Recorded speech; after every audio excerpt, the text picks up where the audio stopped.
All right, guys, welcome to today is May 3rd. We have an exciting show for you today. So first we're going to be touching base with a couple of recent issues that have been coming up. One of them, of course, is still North Korea. North Korea, so it's pressing. It's scary. I mean, he's talking about bringing Kim Jong-un ill. This guy says, I would be honored to meet Kim Jong-un. And you know, he's saying that's his grandfather. He's saying whoever, the Kim clan, if you will, right? He's talking about doing the same thing with Duarte or whatever his name is from the Philippines, who wants to eat people. And he wants to eat members of ISIS. Yeah. I mean, you look at all these people he keeps finding himself interested in. They're all cruel dictators. Like, I'm waiting for him to praise Bashar al-Assad at this point. But we dropped missiles on him. Nuke. The mother of all bombs. No, we dropped the Moab bomb. Oh, that was in Afghanistan. On the Islamic State of stupid. Well, all in favor of nuke, say aye. Aye. Aye. You know, if it is that easy, honestly, but it also ends all of humanity. But it also gets rid of all our problems. So Everyone hates North Korea. So, well, see, the problem with attacking North Korea is, I mean, you are going to, the combined forces of basically every other country in existence. The only downside is that they're going to take quite a few people down with them, like South Korea. considering the capital of South Korea is 30 miles from the DMZ. Yeah, that's pretty. No, that'd be a pretty catastrophic loss. But again, you're talking about blowing off one of the biggest threats to humanity in this modern day. I mean, blowing them off the map. I mean, you know, isn't it crazy how we're just kind of stuck in the situation? You know, if you look at under George Bush and Obama, they just kind of, for the most part, had kind of an isolationist policy with them. They didn't really want to direct it. You know, it's a little bit of slap on the wrist every now and then. Other than that, nothing really got done. And now we are to the point where they might be able to hit Japan. Mm-hmm. They're working on ICBMs that might, in the near, like maybe 5 to 6, 7 years, to hit continental United States. Mm-hmm. Right. So is it going to be, you know, similar to? I mean, is it going to be nukes or chocolate cake? I mean, is it going to be like, you know, similar to where, you know, the U.S. kind of stays out of this conflict until, I mean, what was it? You know, what got us into Pearl Harbor? You know, yeah. Until we see a direct attack, you know, is it going to be like, well, this isn't my problem, and then the milkshake's going to get kicked over, and now it's my problem? You know what I mean? Now, with take for instance the situation in Turkey with Erdogan and him seizing more another power. guy that Trump called to congratulate. Yeah. And so it always seems as though they wait for some big tragedy to all of a sudden focus. Like, there's guys, can you admit that there's a lot of negative with the Trump presidency getting? Yeah, I think most of it's from Congress though, and the occasional gaffe from Spicer and Trump, but nothing. I mean, it always seems like we wait for this one instance of national tragedy, then we use that to focus away from the issues of the current administration. Like, you know, with Erdogan's situation, do you actually know the situation that the Turk coup, I guess, from what was it, last year? So they wait for something like that to happen, and then all of a sudden they try to seize absolute power. And people, you know, Trump's like, oh, nobody would have guessed it was this hard, you know? Like, he keeps making statements like that, and it's like, being honest. You're president of the free world. It's going to be one of the most difficult jobs in the world. Well, at least he's being honest, unlike crooked Hillary and lying Ted, so. Here's what I want to say. On his report card so far, I mean, Gorsuch, phenomenal. 10 out of 10. Him constantly slamming the media for being overly leftist, fake news, absolutely. The rest of it, I'm not so sold on yet. I mean, he's passed some good executive orders, and with the exception of those stupid activist judges out in California that blocked the travel ban, I'd say what he's done with the executive orders with regards to immigration, slashing regulations, and renegotiating NAFTA and withdrawing us from the TPP, I think that's great, but I think most of the blame with his kind of lackluster performance comes down to Congress and the fact that they won't pass anything that Trump has made the staple of his campaign. You mean like Trump care? That was mainly Paul Ryan. Right, but you don't call it Pelosi care. You call it Obamacare. Easily could call Pelosi. Right, but no, Trump was very much in cahoots with making this crappy replace Obamacare. Well, it's gone now, so. But yeah, but they're going to vote on it soon. It's going to be great. I mean, believe me, it's going to be the best healthcare plan. Well, now the they've super ever had. conservative Freedom Caucus supports the new one, so. Yeah, well, everybody has their price, I suppose. Yeah, that's healthcare. The Freedom Caucus, are there any like recent adjustments that's been made to it? I haven't really been following it. The most recent one that I'm aware of is more is like clarifying some stuff on pre-existing conditions to make sure that no one can be denied health coverage for that. But I was watching an interview on Fox this morning, and there was a congressman from Kentucky, it wasn't Rand Paul, but he said he won't vote for the bill because it doesn't do enough to make healthcare more competitive, which I agree with him on. He said what he would like to see is like hospitals post the price of whatever operation or whatever you're going to get, so that you know what you're going to be paying. You know what you'll be paying before you go in, or if one hospital's charging one amount, you go to a different one, and so on. That's something I would support. Any thoughts on the whole debate on healthcare? Yeah, they're actually, the whole thing about pre-existing conditions, that's all fine and dandy, that you can't deny someone pre-existing conditions, but the reason, most people don't know is the reason that Obamacare was so damn high was because that people with pre-existing conditions were paying the same as people without any health problems at all. And yes, this new legislation or whatever they're drafting changes that, but it doesn't change the fact that these people with pre-existing conditions now, their health insurance premiums are rising infinitely. I mean, not that much, but I mean, imagine having a health insurance premium about 10 times what you make in a year. You know, that's a little expensive. And then what happens to those people? True. Well, when they can't pay it, then they have to pay these subsidies or whatever. So then they're not getting covered at all, but they're paying out their supposed debts. See, what is the GOP's thought on healthcare just to make healthcare so competitive that even the lowest income American can purchase it? Is that the whole idea? Yeah, the idea is to use the free idea. market to drive down the prices. Right. And Medicaid for those who are truly, disenfranchised, in need, whichever you prefer.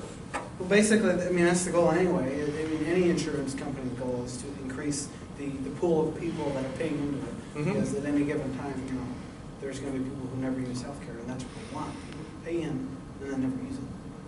Which is great, because that means less people are getting hurt and such. Exactly. So. The more people you have, the more people that can use it without it raising the rate. And they still have the peace of mind of health insurance when they need it. So. Just going about getting anyone and everyone, signed up for healthcare. And it's how are you going to do that?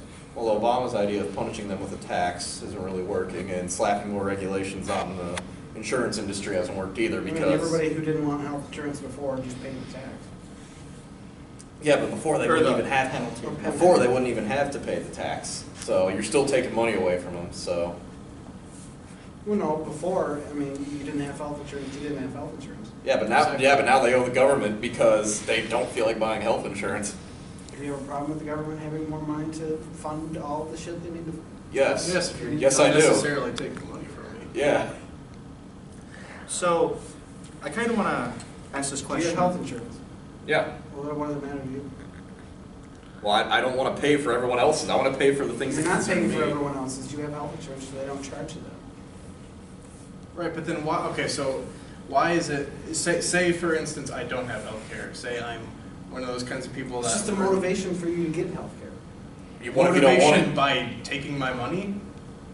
It's gonna cost you either way. I mean, that's the thing though, is that I'm not saying it's the right way, but I'm saying there needs to be, I mean, not forcing people to get health care, but I mean, I just went over that. By taking money out of their By pockets. taking money For no reason whatsoever. Right. That's what I'm saying. That seems wrong to me. Same thing. I mean, he is wearing a taxation is theft t-shirt, but. Right, but like. Okay, okay, I understand what you're saying. Insurance companies want, they're like any other company, they want to make money. How do they make company? They have more people that they're covering.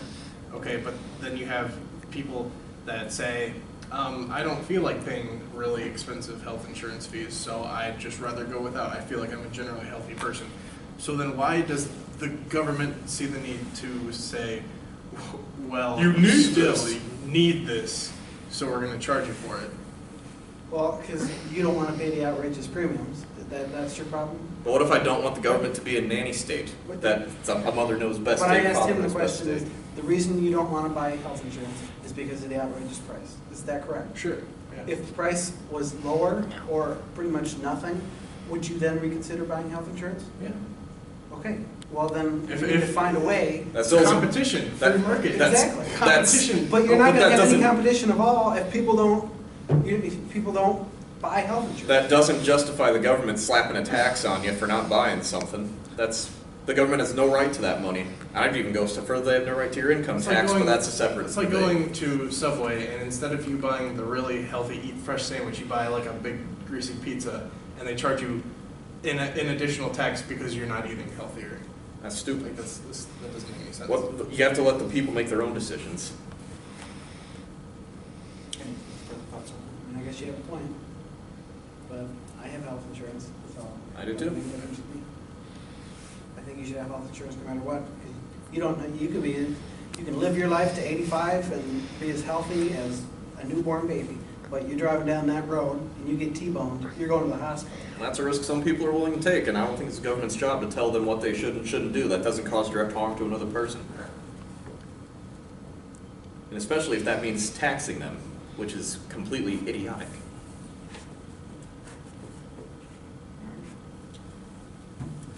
All right, so I've been wanting to kind of ask you guys this for a while. So when you take okay, so look at Venezuela, or Argentina, Colombia.